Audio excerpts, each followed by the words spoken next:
ಅವಾಗ ಬಂದು ಯಾರು ಕ್ರಿಮಿನಲ್ ಅವರ ಅರೆಸ್ಟ್ ಇಲ್ಲ, ಅವ್ರಿಗೆ ಸ್ಟೇಟ್ಮೆಂಟ್ ಕೊಡೋದಿಲ್ಲ. ಅವ್ರು ನಮ್ದು ಯಾಕೆ ಸ್ಟೇಟ್ಮೆಂಟ್ ಹೋಗ್ಲತ್ತಾರ? ಒಂದು ಗಂಟೆ ಬಂದು ನಾನು ಸ್ಟೇಟ್ಮೆಂಟ್ ಹೋಗ್ಲತ್ತಾರ.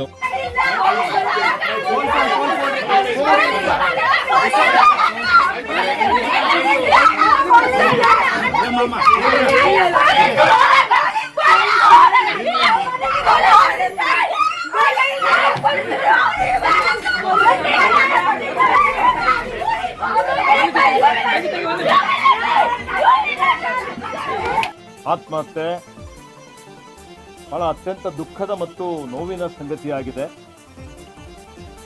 ಒಬ್ಬ ಯುವಕ, ಒಬ್ಬ ಇಂಜಿನಿಯರ್, ಒಂದು ಪರಿವಾರದ ಆಧಾರ ಸ್ತಂಭ ಇವತ್ತು ಈ ರೀತಿಯಲ್ಲಿ ಆತ್ಮಹತ್ಯೆ ಮಾಡಿಕೊಂಡಂಥದ್ದು ಇದು ಅತ್ಯಂತ ಬಹಳ ಖೇದಕರವಾದಂಥ, ದುಃಖಕರವಾದಂಥ ಒಂದು ಸಂಗತಿಯಾಗಿದೆ.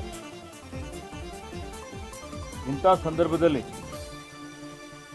ನಾನು, ನಮ್ಮ ಸರ್ಕಾರ ದುಃಖ ತಪ್ತ ಪರಿವಾರದವ್ರ ಜೊತೆಯಲ್ಲಿದ್ದೇವೆ. ಅವರ ದುಃಖದಲ್ಲಿ ನಾವು ಶಾಮೀಲಾಗಿದ್ದೇವೆ.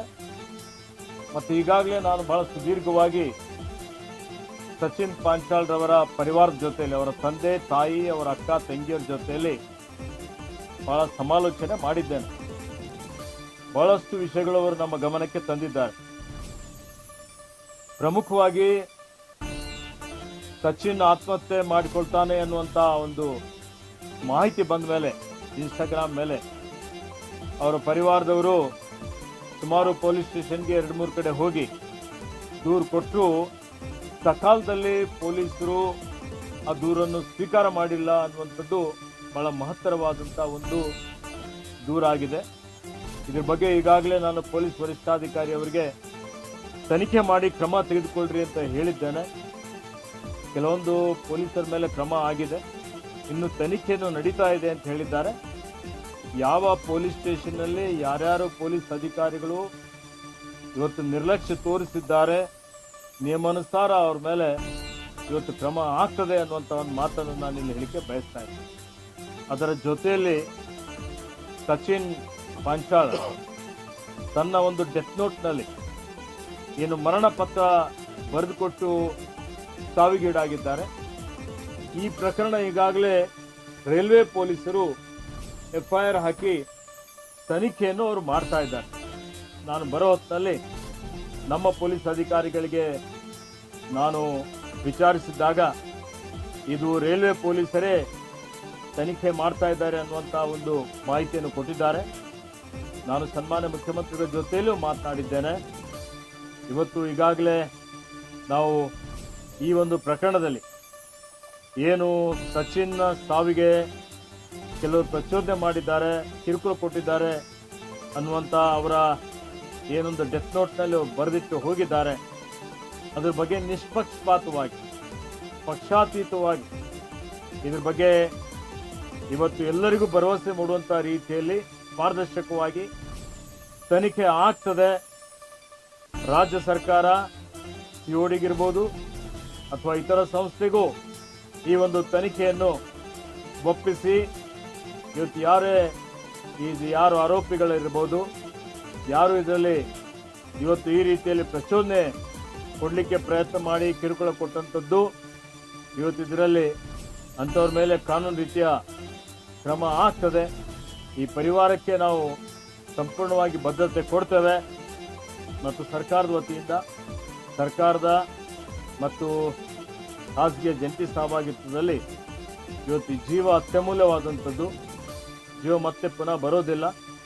ಆದರೂ ಆ ಪರಿವಾರದವರಿಗೆ ಒಂದು ಸಾಂತ್ವನ ಹೇಳಲಿಕ್ಕೆ ನಮ್ಮ ಕಡೆಯಿಂದ ಒಂದು 10 ಲಕ್ಷ ರೂಪಾಯಿ ಪರಿಹಾರ ಪರಿವಾರದವರಿಗೆ ಇವತ್ತು ಕೊಡ್ತೀವಿ ಅನ್ನುವಂಥ ಘೋಷಣೆಯನ್ನು ನಾನು ಮಾಡ್ತಾ ಇದ್ದೇನೆ. ತನಿಖೆ ನಡೀತದೆ. ಸರ್ಕಾರ ಮತ್ತು ಖಾಸಗಿ ಜಂಟಿ ಸಹಭಾಗಿತ್ವ.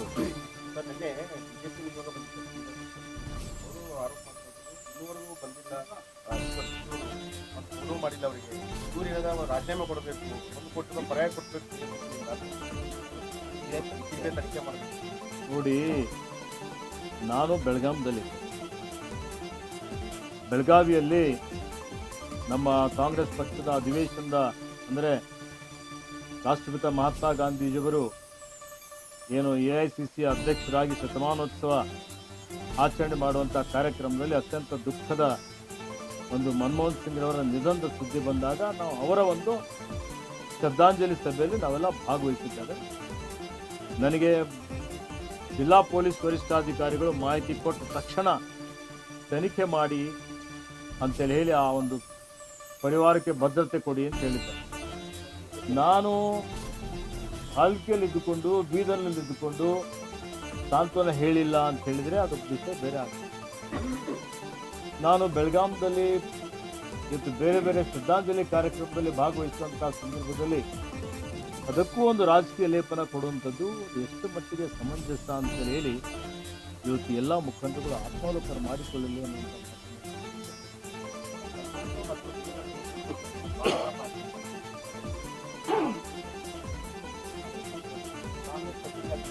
ನೋಡಿ, ಯಾವುದೇ ಪುರಾವೆಗಳಿಲ್ಲದೆ ಯಾವುದೇ ಆಧಾರ ಇಲ್ಲದೆ ಇವತ್ತು ಸುಳ್ಳು ಹೇಳುವಂಥದ್ದೇ ಇವತ್ತು ಅವರಿಗೆ ಒಂದು ಅವ್ರ ಮನೆ ದೇವರು.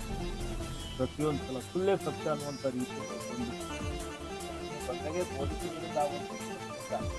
ಹೌದು. ನೋಡಿ, ಈಗ ಕೇಳಿ, ಎಲ್ಲಿ ಪೊಲೀಸ್ ವ್ಯವಸ್ಥೆ ಇದೆ, ಆಡಳಿತ ವ್ಯವಸ್ಥೆ ಇದೆ, ಇವತ್ತಿಂದು ನಿನ್ನಿಂದಿಲ್ಲ ಈ ವ್ಯವಸ್ಥೆಯಲ್ಲಿ ಏನೇನು ಲೋಪದೋಷಗಳಿದೆ ಕಾಲ ಕಾಲಕ್ಕೆ ಅದನ್ನು ಸರಿಪಡಿಸುವಂಥ ಕೆಲಸ ಸರ್ಕಾರಗಳು ಮಾಡಬೇಕಾಗಿದೆ.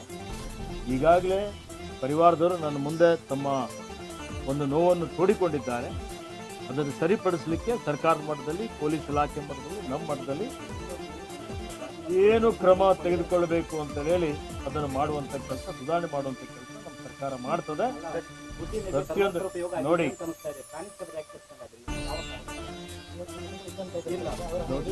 ಈಗ ಯಾವ ಅಧಿಕಾರಿ ಎಷ್ಟೇ ದೊಡ್ಡ ಹುದ್ದೆಯಲ್ಲಿದ್ದರೂ ನಿರ್ಲಕ್ಷ್ಯ ಮಾಡಿದ್ದು ಸಾಬೀತಾದರೂ ಅವ್ರ ಮೇಲೆ ಕ್ರಮ ಆಗ್ತದೆ. ಅದಕ್ಕೆ ಈ ವ್ಯವಸ್ಥೆಯಲ್ಲಿ ನಿಯಮ ಇದೆ, ಕಾನೂನಿದೆ, ಕಾಯ್ದೆ ಇದೆ. ಪ್ರಕಾರ ತನಿಖೆ ಆಗಿದೆ. ತನಿಖೆ ಆದಮೇಲೆ ತನಿಖಾ ವರದಿ ಬಹಿರಂಗಪಡಿಸಿ